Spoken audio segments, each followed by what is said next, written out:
Now with more. South Dakota Governor Kristi Noem is with us. Governor, great to have you back. Happy New Year.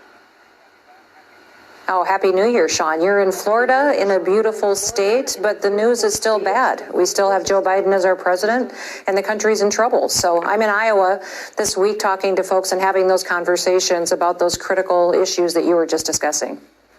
Well, let's talk about what I'm saying about reluctance and resistance to voting early, voting by mail. That's not the system I want. I don't think it is the system that has the most integrity, that would give us the most confidence and results. However, it's the system we're living with. It'll be the system in 2024. Do you agree with me that conservatives and Republicans need to get over reluctance and resistance towards early voting and voting by mail? Absolutely. If it's your state law, then you need to use the law to make sure that you can be victorious and get the right man in the White House that can fix the problems in this country. Listen, we've seen, Sean, what Secretary of States will do. Look at what happened in these two states in our country where these Secretary of States, the chief election officers, broke the Constitution to remove Donald Trump off the ballot, and another one spoke out in support of her. So the Democrats will do anything to win. They don't care about the Constitution. They don't care about law and order. They don't care about our election laws. We do. We have integrity. We're going to use this system to our highest performance level and run it with excellence so that we can win. Let me talk about the issue of abortion. And I'm not asking you about your own personal view. I happen to be pro-life, believe in the sanctity of life. I donate to a group, preborn.com, because I believe in their mission. They use the science of 4D ultrasound to convince expecting moms, they give them free ultrasounds, to choose life. But on the political side, where do you stand politically? Because I believe politically, probably the country, poll after poll that I read, is probably at first trimester, 15 weeks, which was the Dobbs decision. Nobody that even says they're pro-choice likes or supports late-term abortion, which many Democrats do. What is your position there?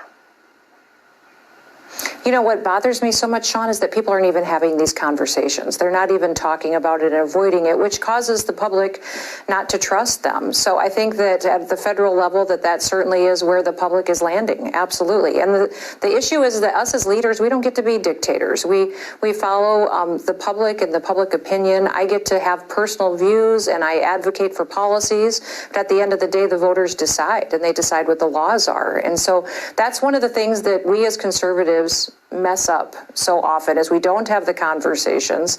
We talk like crazy people, and then we never get the chance to actually govern.